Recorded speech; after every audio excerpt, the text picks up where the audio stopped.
우리 19장 사사기 19장 1절부터 사사기 19장 1절부터 15절 말씀을 우리 먼저 보겠습니다. 사사기 19장 1절부터 15절입니다. 1절부터 15절 말씀을 펴놓으시고요.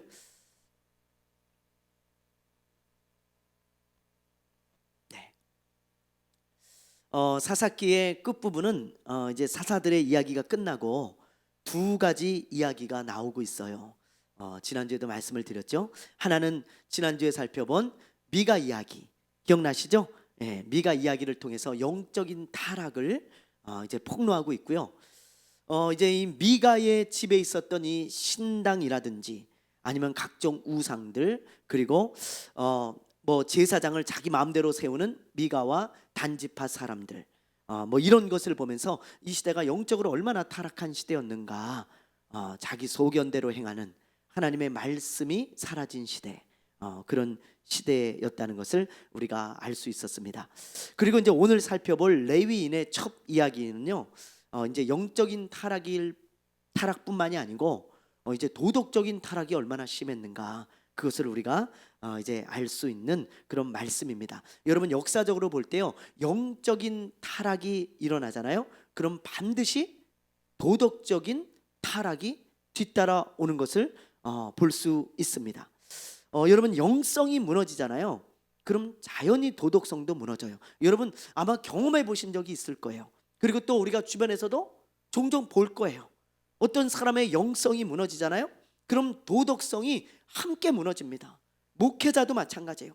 그렇게 잘 신앙생활을 하고 목회를 잘하던 그런 존경받는 목사님들도 영적인 것이 무너지면 이상하게 도덕적으로 타락하더라고요. 그렇죠? 목회자들뿐만이 아니고 모든 성도들도 마찬가지입니다. 그래서 이 영성과 도덕성은 아주 밀접한 관계가 있다는 것을 우리가 깨달아야 됩니다. 여러분, 아주 중요한 이야기예요. 여러분, 그래서 이 백범 김구 선생님이 이런 말을 했어요. 여기 여러분 백범 김구 선생님 잘 아시죠? 예, 이런 말을 했습니다. 경찰서 10개를 만드는 것보다 교회를 하나 세우는 것이 더 낫다. 이분은 영적으로 뭔가 좀 아는 분이에요. 그렇죠? 이분 크리스찬이셨는데 이분이 가만히 보니까 교회 하나 짓는 것이 경찰서 10개 짓는 것보다 훨씬 더 낫다는 거예요. 이 말은 경찰서가 필요 없다는 이야기가 아니죠. 그렇죠? 무슨 말입니까?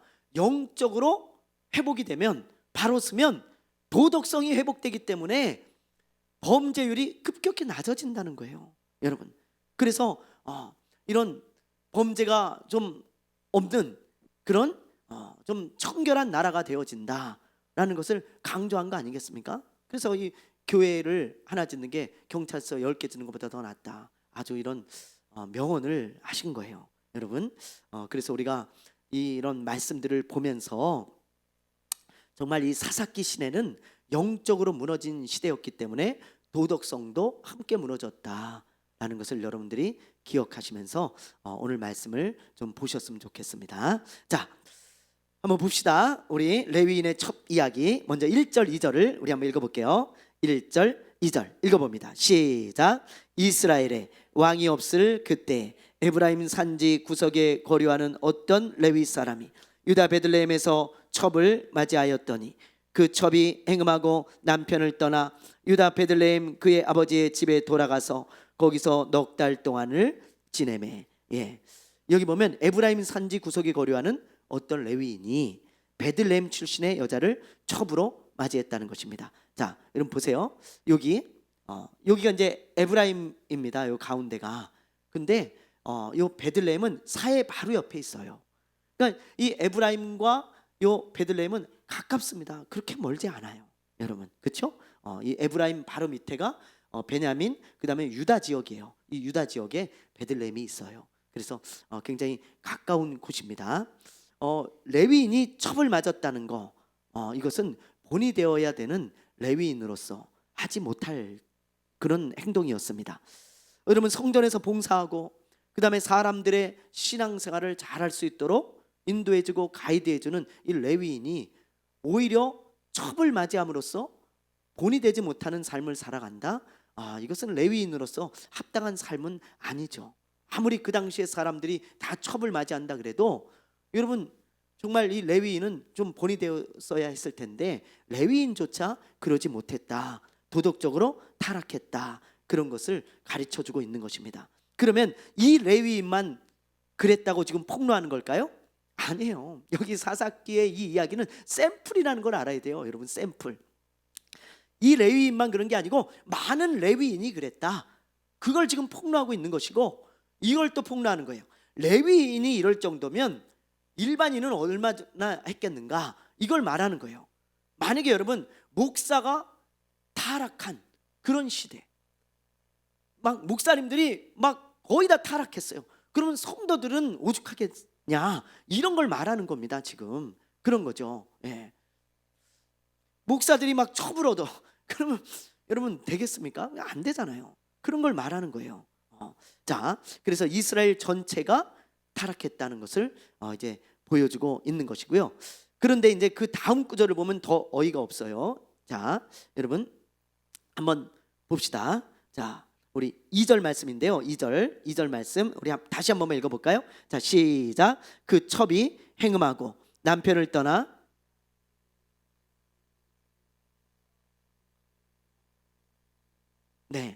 그 첩이 행음을 하고 남편을 떠나 베들레헴에 있는 친정집에 가서 4달을 있었잖아요. 그렇죠? 그렇게 말씀하고 있죠. 근데 이 말씀을 보면 누가 잘못한 것 같아요? 남편이 잘못한 것 같아요?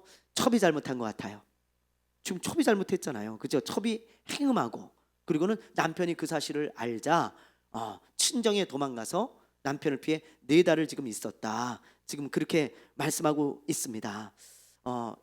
그런데 그리고 3절을 보면 이런 말씀이 있어요. 자, 3절 한번 읽어볼게요. 시작. 그의 남편이 그 여자에게 다정하게 말하고 그를 데려오려오자 하여 하인 한 사람과 나귀 2마리를 데리고 그에게로 가매 여자가 그를 인도하여 아버지 집에 들어가니 그 여자의 아버지가 그를 보고 기뻐하니라. 여기 3절에 보면 남편이 도망간 첩을 데려오려고 베들레헴에 갑니다. 그렇죠?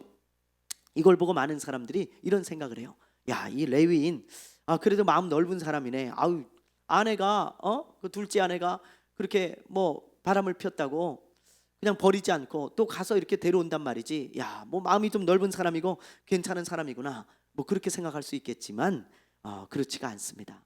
이 2절에 나오는 이 말씀에 보면 우리말 성경에는 이렇게 되어 있잖아요. 그 첩이 행음하고 남편을 떠나, 그렇게 되어 있죠.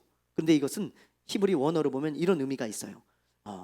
그 남편에 대항하여 또는 그 남편이 남편에게 화가 나서 그 첩이 행음하고 남편을 떠나, 그런 의미가 있어요. 그러니까 그 앞에 구절에 이런 말씀이 있는 것과 없는 것은 완전히 다르게 해석할 수 있겠죠. 자, 보세요 여러분, 한번 뉘앙스를. 자, 그냥 그 첩이 행음하고 남편을 떠나, 그거하고 그 남편에게 화가 나서 그 첩이 행음하고 남편을 떠나, 완전히 뉘앙스가 다른 거예요. 그래서 이 여자가 왜 남편에게 화를 내고 이 남편을 대항하면서 행음을 했을까, 음행을 했을까, 바람을 폈을까? 성경학자들은 이렇게 해석을 하는 거예요. 먼저 남편이 바람을 폈을 것이다. 그러니까 이 여자도 화가 나가지고 그래, 나도 바람 핀다. 그리고는 바람을 핀 게 아닌가? 그렇게 지금 해석을 하고 있는 것입니다. 히브리 원어에 보면 그런 뉘앙스의 그런 구절이 있기 때문에 그래요. 그러니까 여러분 그럴 가능성이 충분히 있죠. 남편에게 대항을 하고 화가 나가지고 행음했다. 이 구절을 보면 그럴 가능성이 충분히 있는 것입니다. 남편이 먼저 바람을 폈을, 만약에 이게 맞다면 레위인은 아내가 있는 상태에서 첩을 얻은 것이고 또 그 첩이 있는데도 불구하고 또 바람을 핀 거야. 그러니까 여러분 보세요, 완전히 뭐 개판 아니겠어요?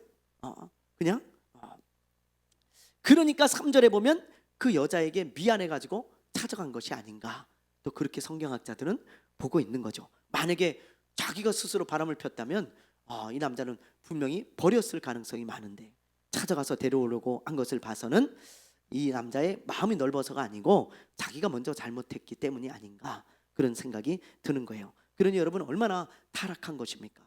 완전히 그냥 뭐 성적으로 문란한 거죠. 어쨌든 이렇게 이제 여자를 데리러 갔는데 장인이 너무 기뻐합니다. 너무 기뻐해요. 서로 잘못했는데 화해를 한다고 하니까 좋았는지 장인 입장에서 집에 좀 머물다 가라. 그래서 5일 동안 이 첩과 함께 이 첩의 집에서 이 레위인 남자가 머물게 되어지는 거예요. 그런데 너무 늦게 출발을 했는지 5일 후에 출발을 하거든요. 너무 늦게 출발을 했어요. 해가 막 저물러 갈 때, 그때 출발을 합니다. 늦장을 부리다가 말이죠. 그래서 레위인의 종이 이제 그 첩과 레위인과 그 종이 출발을 했는데, 나귀를 타고 그 레위인의 종이, 주인님, 이제 좀 날이 저물어 가니까 우리 여부스에서 좀 머뭅시다, 그렇게 말을 해요. 여기가 지금 베들레헴이고요, 여기가 여부스입니다. 여기 아주 가까워요. 예루살렘 옆이 바로 여부스예요. 근데 여러분, 이 여부스는 예루살렘이에요. 이 예루살렘이라는 이름은 다윗 왕 때에 주어진 이름이거든요. 다윗 왕이 이 여부스를 쳐서 이제 가나안 족속들, 그러니까 여부스 족속들을 다 몰아내고 그 다음에 차지해서 예루살렘이라 이름합니다. 그러니까 여러분, 다윗 때에 가서야 이 여부스가 이스라엘 땅이 되고, 이 여부스는 그때까지는 여부스 족속이 사는 땅이에요. 그러니까 이방인들이 살고 있죠. 그런 여러분 이제 이해를 하셔야 돼요. 그래서 이제 이 베들레헴에서 출발해 가지고 이렇게 쭉 길을 가는데 날이 어두워진 가는 거예요. 그러니까 이 종이 이 여부스에서 좀 머무릅시다, 그렇게 말을 하니까 이 레위인이 안 된다, 여기는 이방인의 지역이다, 이방인과 우리가 교제를 하고 이방인의 집에 들어가서 자야 되는데 그럴 수 없다. 그러면서 차라리 요 기브아로 가자. 기브아, 여기 베냐민 지파에 속한 땅이거든요. 이게 이스라엘 지형이에요. 이스라엘 사람들이 사는 베냐민 지파에. 그러니까 이 기브아로 가든지 아니면 여기 보세요. 요 기브아 위에 라마가 있습니다. 라마. 그래서 이 라마로 가든지 그렇게 두 군데 중에 하나로 가자. 그래서 우리가 길을 가다가 만약에 갈 수 있으면 라마까지 가고 안 되면 기브아까지 가자, 그런 뜻을 가지고 이 레위인이 출발을 했어요. 그래가지고 이 여부스에 머물지 않고 기브아까지 나아가는 것을 이제 보게 되어지는 것입니다. 자, 이렇게 기브아에 도착하니까 해가 저물어 버렸습니다. 그 라마까지 갈 수 있어요, 없어요? 없어요. 이게 굉장히 위험한 일이에요. 이 당시에는 강도떼들도 많고 들짐승도 많고 여기는 뭐 굉장히 위험한 지역이기 때문에 갈 수가 없어요. 그래서 이 기브아에 이제 머물기로 작정을 하고, 기브아에 광장이 있습니다. 넓은 광장, 사람들이 많이 모이고 뭐 거기서 재판도 하고 뭐 사람들이 뭐 시장도 열리고 그런 광장이 있는데, 그런 곳에 이제 딱 앉아 있는 거예요. 그러면 그런 곳에 이제 앉아 있으면은 지나가는 사람들이 재워주는 것을 기대하고 이제 기다렸던 거죠. 왜냐하면 이 당시 문화에서는 그게 굉장히 자연스러운 일이거든요. 굉장히 자연스러운, 나그네를 대접하라는 것은요, 하나님의 말씀이 이제 그런 말씀이 있기 때문에 나그네를 대접하라는 것은 그 당시에선 굉장히 자연스러운 일이었습니다. 그래서 그런 광장 같은 데 이렇게 앉아 있잖아요. 그러면 사람들이 와가지고 당신 어디로 갑니까? 나 이 차 해가지고 저기 가는데 내가 오늘 잘 곳이 없습니다. 우리 집으로 오시오. 그리고 이제 대접을 하고 그 사람들이 이제 하나님의 복을 구해주고 그러면 하나님이 또 그 선행을 한 사람들에게 복을 주시고, 이런 말씀들이 이제 구약에 참 많잖아요. 그래서 이스라엘은 그게 자연스러운 일이었어요. 이 광장에 이렇게 앉아 있는데 그런데 아무도 이 사람을 영접하는 사람이 없는 거예요. 이 말씀은 하나님의 말씀에 순종하는 사람이 그만큼 없었다, 그런 것 또한 우리가 알 수 있는 거죠. 자, 여기까지가 이제 15절 말씀인데요. 제가 이제 이걸 보면서요, 이런 생각을 했습니다. 지금 이 레위인이 여부스에 머물려고 하지 않고 이 기브아까지 가서 머물잖아요. 그 이유가 뭐라 그랬어요? 이 이방인 지역이기 때문에 여기는 여기 머물지 않고 이스라엘 진영인 기브아까지 갔다 그랬죠. 그런데 여러분, 이 사람이 정말 단순히 여기가 그냥 이방인의 지역이기 때문에 머물지 않았을까? 머물지 않았을까요? 제가 묵상하는데 저는 그런 생각이 들지가 않더라고요. 무슨 생각이 드냐면 이런 생각이 들었어요. 여기가 이방인 지역인데 사람들이 보는 눈이 많잖아요. 그렇죠? 레위인이 돼가지고 저 이방인의 지역에 들어가서 이방인과 교제를 하는 것을 만약에 누군가 본다면 그 레위인은 엄청난 불이익을 당하고 비난을 피할 수가 없습니다. 이 레위인은 일반인도 아니고 레위인이 이방인과 교제하는 것은 금지되어 있는 거예요. 그래서 이 이방인의 지역에 들어가는 것을 꺼리고 누가 볼까봐, 자기한테 비난이 올까봐 그걸 꺼리고 힘들지만 이 기브아 지역에 가서 머물렀다라는 것이죠. 여러분, 제가 이걸 보면서요 이런 생각을 했어요. 혹시 사람들이 보면 어떨까? 사람들의 그 눈총, 그런 것을 보면서 말이죠. 지금 이 레위인은 사람에게 보여지는 부분만 신경을 쓰고 있잖아요. 그렇죠? 네. 보여지는 삶을 보면 좋은 크리스천 같아요. 이 사람은. 그렇죠? 좋은 신앙인 같아. 보여지는 모습은. 저 레위인을 봐봐. 야, 저 이방인의 지역에서 머물지 않고 이방인과 교제하지 않고 힘들고 피곤해도 조금 멀리 있는 저 이스라엘 지역에 가서 머무는 거 봐봐. 참 경건한 사람이구나. 그렇게 보여질 수 있겠죠. 그렇죠? 그러나 이 사람의 사생활을 보세요. 즉 사람에게 보여지지 않는 그런 부분을 한번 보십시오. 지금 우리가 봤잖아요. 몰래 처불었고 그것도 모자라가지고 또 바람을 피고 이처럼 타락한 사생활이 있었다고요. 그러니까 여러분, 사람들 모르게 바람을 피우고 그런 거잖아요. 저는 이것을 보면서요, 보이는 삶뿐만이 아니라 보이지 않는 삶도 크리스천다운 사람, 그 사람이 정말 좋은 크리스천이라는 것을 다시 한번 깨닫게 되었어요. 이걸 보면서 오늘 아주 크게 묵상이 되면서 얼마나 제가 깨달은 게 많은지 몰라요. 그래, 맞다. 보이는 부분에서만 크리스천인 사람은 좋은 크리스천이 아니고 보이지 않는 부분에서 크리스천인 사람이 정말 좋은 크리스천이구나. 그걸 다시 한번 깨달을 수 있었어요. 근데 우리가 이게 잘 안 돼요. 여러분, 정직하게 한번 여러분 자신을 보시고 정직하게 한번 우리의 모습을 한번 보세요. 이게 잘 안 됩니다.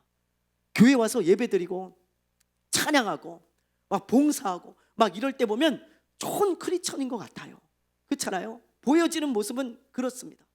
근데 아무도 보지 않을 때, 정말 아무도 아는 사람이 없을 때, 그런 곳에 딱 놓여지고 그런 환경에 놓여졌을 때 저 여러분이 크리스천답게 살아가는가?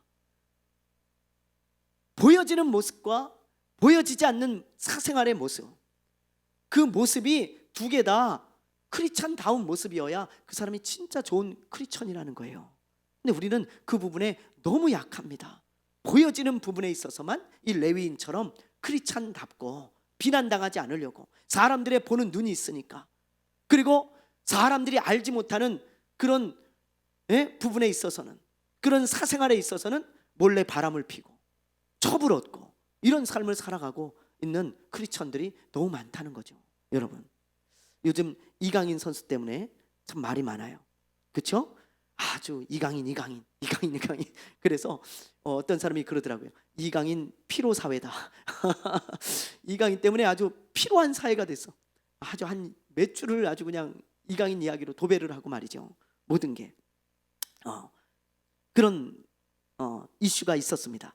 근데 이강인 선수가 지금 욕을 참 많이 먹고 있는데, 여러분, 왜 욕을 먹어요? 축구는 너무 잘해요.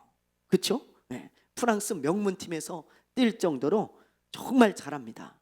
진짜 우리나라에서 정말 둘도 없는, 정말 다시 나올까 말까 한 그런 선수예요. 진짜로 보면. 그런데 이것은 보여지는 부분이에요? 감춰진 부분이에요? 보여지는 부분이잖아요. 보여지잖아요. 축구하는 걸 우리가 보니까 실력이 대단해. 근데 여러분, 인성은요? 보여지는 부분이에요? 감춰진 부분이에요? 감춰진 부분이에요. 우리는 이 사람의 인성을 잘 몰라요. 왜? 우리는 이 사람 주변에 있지 않기 때문에, 이 사람과 관계를 맺고 있는 사람만 볼 수 있는 감춰진 부분이에요. 그렇잖아요? 우리는 TV에서 축구하는 모습만 보지 이 사람이 어떤 사람인지 하나도 모른다고요. 그런데 지금 이 이강인 선수의 보여지지 않는 그런 삶이 문제가 되어지니까 지금 좋은 선수라는 그 평가에서 낙오가 되고 있잖아요. 그렇죠? 그래서 막 지금도 이런 뉴스가 나와요. 이강인 싸가지론, 이게 무슨 말입니까, 여러분? 왜 이강인 선수가 이런 말을 들을까요? 참 안타까워요. 그렇잖아요. 이런 좋은 선수가, 그잖아요. 네. 그래서 정말 보여지는 부분과 보여지지 않는 부분이 다 좋아야 그 진짜 좋은 선수잖아요. 그렇죠? 인성이 좋아야 그 진짜 좋은 선수입니다. 축구만 잘하는 게 아니고 그런 사람이. 그래서 우리가 그런 부분에 있어서 크리스천도 마찬가지라는 거예요. 보여지는 부분에서 열심히 신앙생활하고 보여지는 부분에 있어서 좋은 크리스천 같은 거, 그것도 좋지만 보여지지 않는 사생활에서 여러분 크리스천다운 그런 크리스천이 정말 진짜 좋은 크리스천이 아닌가, 그런 부분을 돌아보면서 우리를 좀 반성해야 돼요. 저도 그렇고 여러분도 그렇고. 저도요, 아무도 보지 않는 것에 놓여지면 막 풀어져요. 무장 해제가 되어져 버립니다. 그게 참 문제예요, 우리 크리스찬들의. 그래서 여러분 이런 레위인들을 보면서, 오늘 말씀을 보면서 이 레위인이 그랬구나, 우리도 그러면 안 되겠구나, 좋은 크리스찬이 되려면 그런 것들을 우리가 깨닫고, 여러분 정말 사생활에든 아니면 보여지는 부분에 있어서든 크리스천다운 그런 크리스천 되시기를 주님의 이름으로 축원합니다. 축원합니다. 축원합니다. 네, 그래요. 자, 우리 그다음 이제 첩의 죽음에 대한 이야기를 보죠. 첩의 죽음. 자, 16절과 17절 우리 한번 말씀을 한번 볼게요. 16절 17절. 자, 읽어보겠습니다. 시작.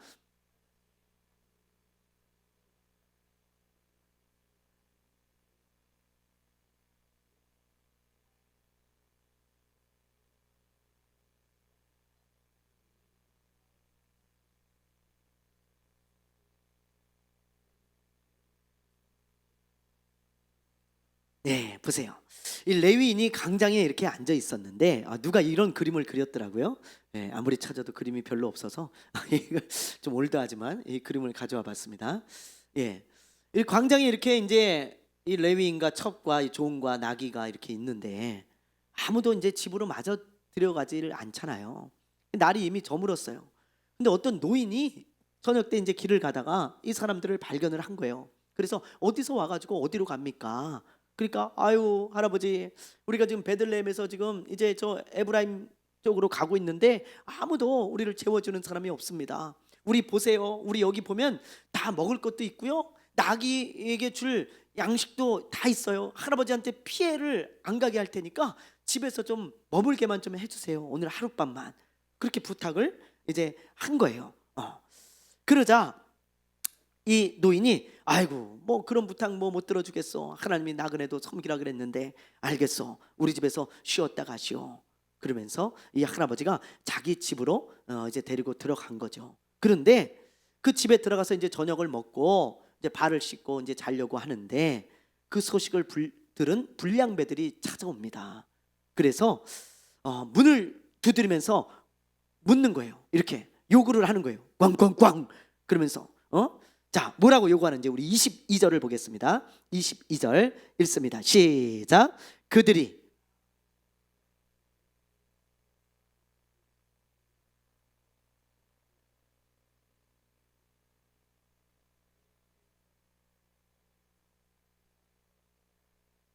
네, 뭐라고 합니까, 여러분? 당신 집에 들어온 레위인을 우리에게 줘라. 우리가 그 사람과 관계를 맺겠다는 것입니다. 여러분 이 사람들도 남자고요, 레위인도 남자잖아요. 그렇죠? 그런데 동성관계를 맺겠다는 거예요. 그러면서 그 레위인을 우리에게 달라고 그렇게 협박을 하면서 요구를 합니다. 그러자 노인이 그러지 말아라, 그건 악한 짓이다. 그래도 막무가내로 막 문을 부술 것처럼 막 달라는 거예요, 밖에서. 그러지 말고 빨리 달라, 그렇지 않으면 우리가 문을 부시고 들어가겠다, 막 이러면서 말이죠, 노인을 막 협박을 하고 레위인을 협박을 합니다. 그러자 할 수 없이 이 노인이 그러면 나에게 딸이 있다, 그 딸을 주든지 아니면 이 레위인의 첩도 있다. 그 첩을 줄 테니까 제발 이 남자를 건들지 말아라. 이 레위인을 할아버지가 그렇게 요구를 하는데 이 사람들은 막무가내요.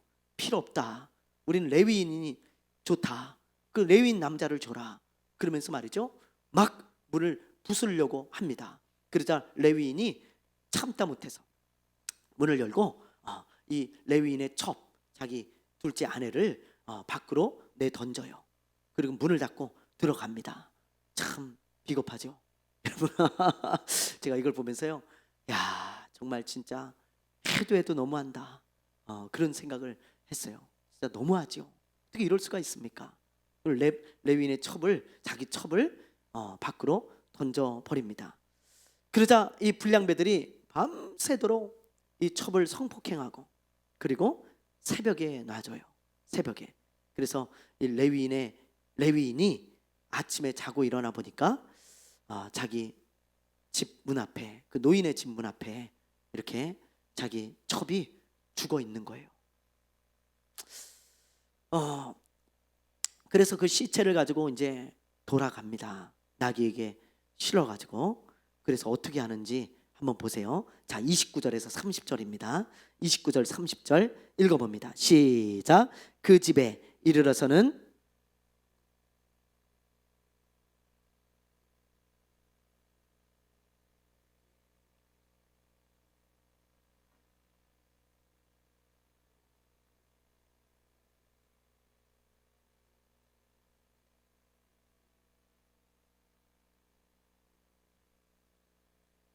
네, 여러분 너무 끔찍해서 진짜 이게 무슨 일인가 싶죠. 이게 무슨 영화에 나오는 어떤 스릴러 영화가 아니고요.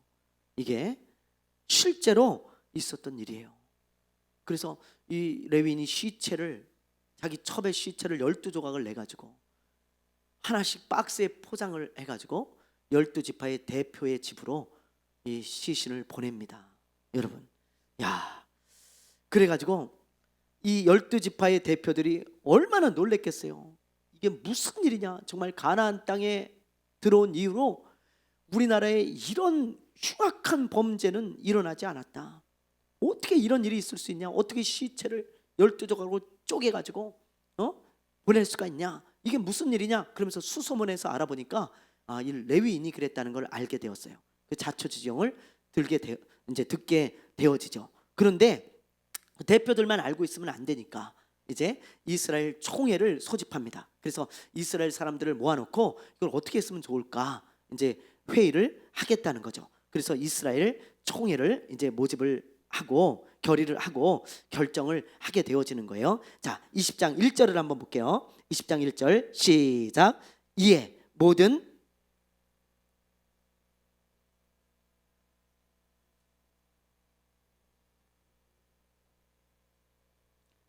네, 보세요. 여기 보면 온 이스라엘이 미스바에 모이죠. 미스바는 여기에요. 여러분 보세요. 자, 여기가 이제 기브하고 그 레위인의 첩사건이 일어난 그 지역입니다. 여기서 이제 죽잖아요. 기브하에서.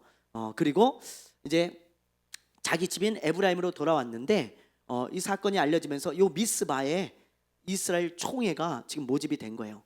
많은 사람들이 이곳에 다 모여든 겁니다. 집결한 거예요. 기브하고 아주 가깝죠. 굉장히 가까워요. 자, 보세요. 그래서 얼마나 많이 모였냐면 싸울 수 있는 남자만 40만 명. 놀래지도 않으시네요. 엄청난 숫자죠. 여러분, 이거는 출애굽할 때 장정이 몇 명이에요? 60만 명이잖아요. 근데 40만 명이 모인 거죠. 이거 엄청나게 많이 모인 겁니다. 여러분, 진짜 많이 모인 거잖아요. 온 이스라엘이 하여튼 온 이슈가 이거였어요. 이거. 그래가지고 다 모여서 우리가 회의를 하자. 그래서 전부 모인 숫자가 2절에 보면 보병만 싸울 수 있는 사람만 40만 명이었다. 그렇게 말씀하고 있어요. 그런데 한 지파가 빠졌죠? 어떤 지파가 빠졌습니까? 자, 3절을 보세요. 3절 읽어봅니다. 시작.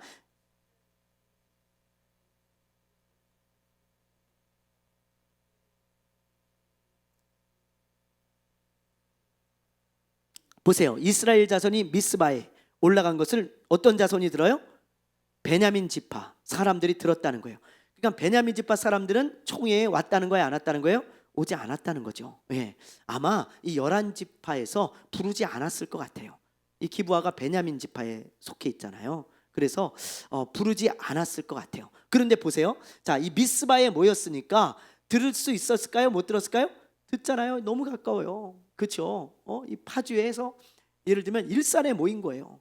그 소문이 뭐 금방 나죠. 왜 안 모이겠어요? 안 들리겠어요? 너무 가깝기 때문에. 그래서 제가 지도를 보여드리는 거예요. 자, 이렇게 가까운 지역이기 때문에 다 들었습니다. 다 듣고 저 사람들이 모였구나. 그때서야 이제 안 거죠.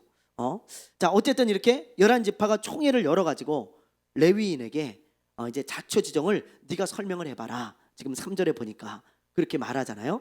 다 듣고 이제 결정을 내리겠다. 어떻게 해야 될지. 그래서 이 레위인이 수많은 이스라엘 사람들 앞에서 자기가 겪은 일을 이야기를 합니다. 이야기를 그래서 어떻게 결정을 내리냐면 이건 도저히 그냥 넘어갈 수가 없다. 저 베냐민 지파하고 우리가 전쟁을 해서라도 이거는 이런 악은 처단해야 된다. 그렇게 이제 결정을 내립니다. 그러면서 무슨 결정을 하냐면 우리 군인이 이제 40만 명이니까 병사가 다 가지 말고 이 베냐민 지파가 몇만 명 안 되거든요. 그러니까 한 4만 명 이 정도밖에 안 됩니다. 전체 숫자가. 그러니까 다 가지 말고 10명 중에 하나만 제비를 뽑아서 우리도 4만 명의 군사만 보내자. 그런 내용이 이제 쭉 이제 8절부터 쭉 해가지고 10절 뭐 11절 이렇게 쭉 나오는 거예요, 여러분. 그래서 이제 제비를 뽑아서 4만 명을 선출을 해서 전쟁을 하려고 합니다. 근데 단 전쟁을 하기 전에 베냐민 지파에게 사과를 요구하고 그리고 기브아의 불량배들을 우리에게 넘겨줘라. 그러면 우리가 그들을 죽이고 거기서 끝내겠다. 사과받고 그리고 그 불량배들 죽이고 그렇게 끝내겠다. 그런 결정을 내려요. 전쟁을 무작정 하지 않고. 그래서 베냐민 지파에게 이제 그 내용을 통보를 해요. 그런데 베냐민 지파가 어떻게 하는지 한번 보세요. 자, 13절 14절 우리 한번 읽어볼게요. 13, 14절 읽어봅니다. 시작. 그런즉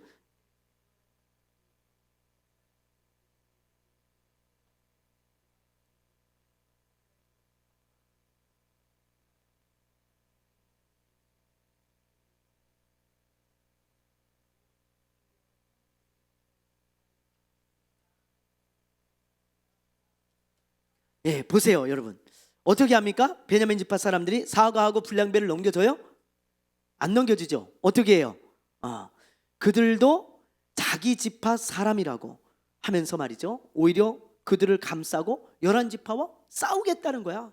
싸우겠다고. 이런 어리석은 결정을 했어요. 이 베냐민 지파 사람들이. 여러분, 진짜 어리석잖아요. 이건 뭐 정의를 위한 싸움도 아니잖아요. 만약에 진짜 아무 죄 없는 사람을 넘겨줘라 그런다면 우리 그럴 수 없다 그러면서 싸울 수 있겠지만 이건 진짜 악한 사람들이거든요. 나쁜 사람들이거든요. 그런데 그 사람들을 넘겨달라 그러는데 안 주겠다는 거야. 너희들과 싸우겠다는 거예요. 이거 어리석은 결정이죠. 그래서 그렇게 싸우기로 결정을 하고 모인 베냐민 병사들의 숫자가 몇만 명이냐면 2만 6천 명이었다. 지금 그렇게 기록되어 있는 것입니다. 2만 6천 명. 그리고 기브아에서 따로 모인 병사가 이제 7만 명이었다. 아니 7만 명이 아니고 700명이었다. 그렇게 지금 기록하고 있죠. 자, 16절 한번 볼게요. 16절 15절부터 볼게요. 15절 16절 시작. 그때 그 성읍들로부터 나온 베냐민 자손의 수는 칼을 빼는 자가 모두 2만 6천 명이요 그 외에 기브아 주민 중 택한 자가 700명인데 이 모든 백성 중에서 택한 700명은 다 왼손잡이라 물매로 돌을 던지면 조금도 틀림이 없는 자들이었더라.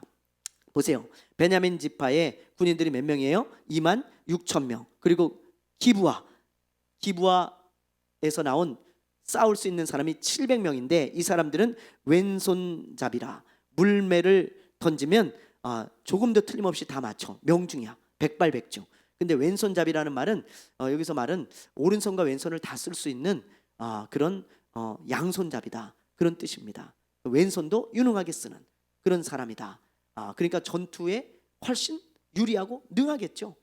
양손으로 막 다 돌을 던져가지고 다 맞출 수 있는 그런 사람들을 말하는 것입니다. 어쨌든 이렇게 군사를 모으고 이제 일촉즉발의 상황이 되어진 것입니다. 그래서 이제 싸우는 내용은 우리가 다음 주에 살펴보도록 할 거예요. 자, 이것을 보면서 잠시 이런 생각을 우리가 해볼 수 있어요.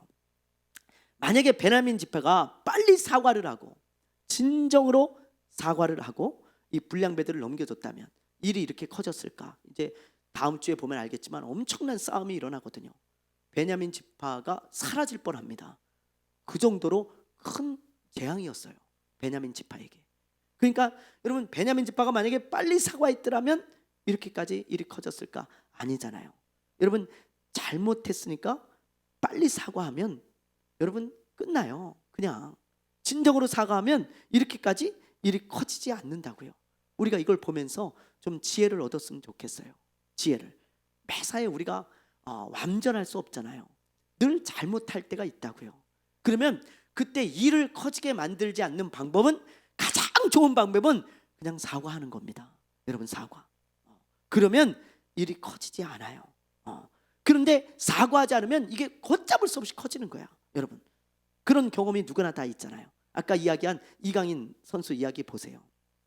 오늘 뉴스에 이게 떴어요. 오늘에서야. 자, 이강인 사과에 손흥민 포옹. 오늘 떠가지고 저도 봤습니다. 뭐라 그러냐면 영국으로 날아갔다는 거예요, 이강인이. 그래가지고 손흥민 선수한테 진심으로 사과했다는 그런 이야기를 이제 오늘 저도 인터넷 뉴스를 통해 봤습니다. 만약에 이강인 선수가 이런 일이 일어났을 때 빨리 손흥민 선수한테 날아가가지고 사과했더라면 일이 이렇게 커지지 않았을 거예요. 그렇죠?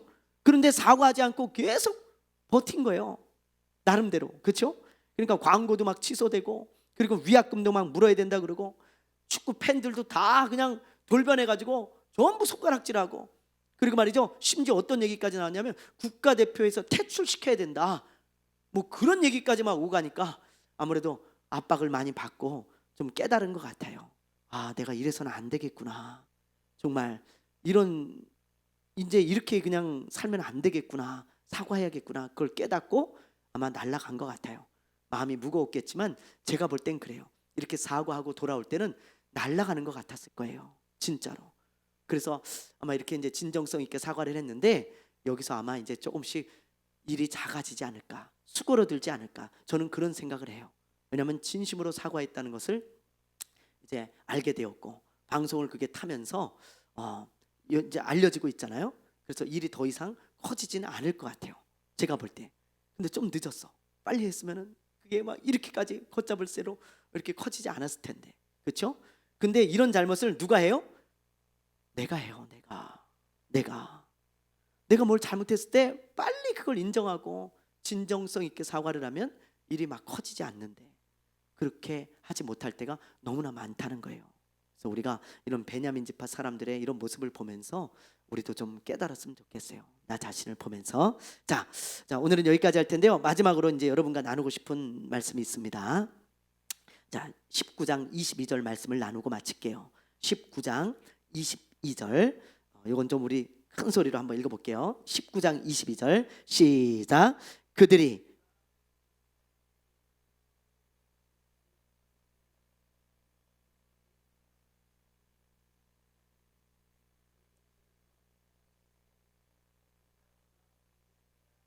네, 여기 보면 지금 기브아 사람들이 레위인과 동성연애를 하겠다고 그러잖아요, 그렇죠?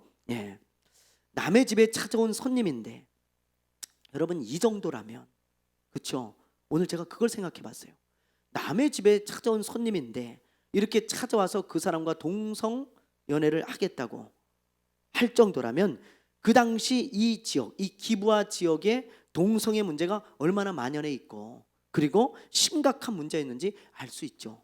여러분, 그렇지 않겠어요? 이러지 않잖아요. 어떻게 이럴 수가 있겠어요? 보통 동성애는요, 음지에서 일어나는 것이지 양지에서 일어나는 게 아닙니다, 여러분. 그렇죠? 예. 인간의 양심이 있고, 그리고 상식적으로 봤을 때도 이게 비정상이라는 것을 알기 때문에 동성애는 양지에서 막 드러내고 막 자랑하듯이 하는 그런 게 아니에요, 여러분. 그래서 불과 여러분 20, 30년 전만 해도 이런 게 막 양지로 올라오고 이런 거 없었어요. 다 음지에서 행하던 거예요. 그렇죠? 그 당시에도 마찬가지였을 거란 말이에요.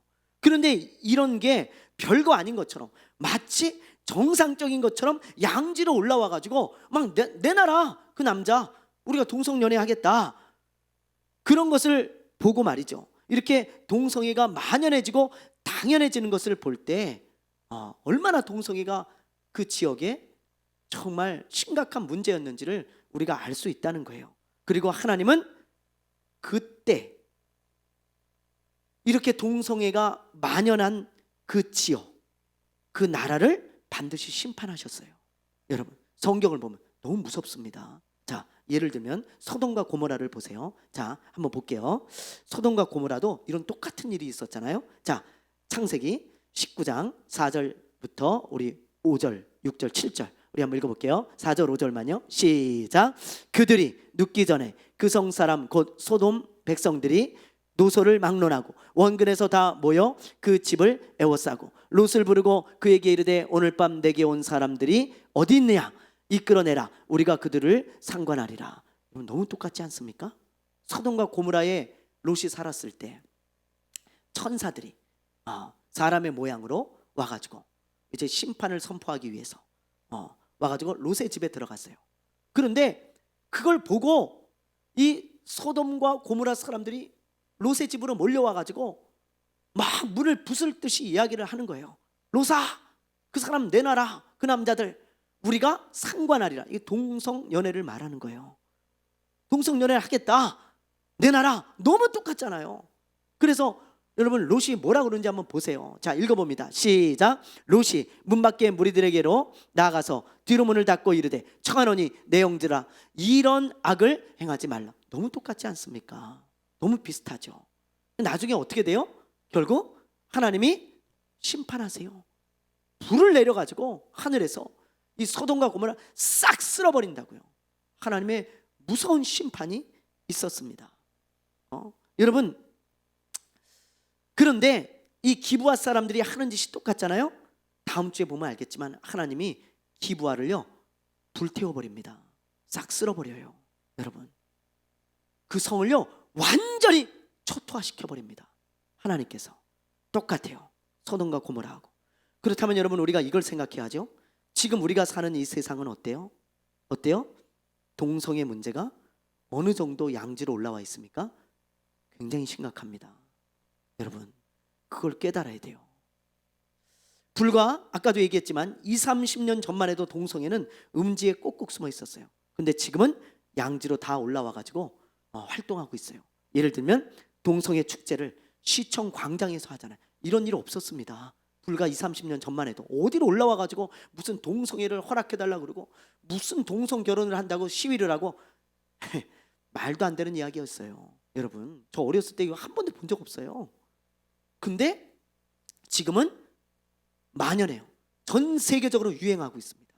그리고 보세요, 또 국회에서는 차별금지법을 계속 발의하고 통과시키려고 하고 있죠. 차별금지법, 동성애자들 차별하지 말자는 거예요. 여러분, 요지가 그렇습니다. 그리고 보세요, 세계 각처에서 동성 결혼을 허용하고 있는 나라들이 기하급수적으로 늘어나고 있어요. 여러분, 자, 이게 지금 동성 결혼 합법화한 국가입니다.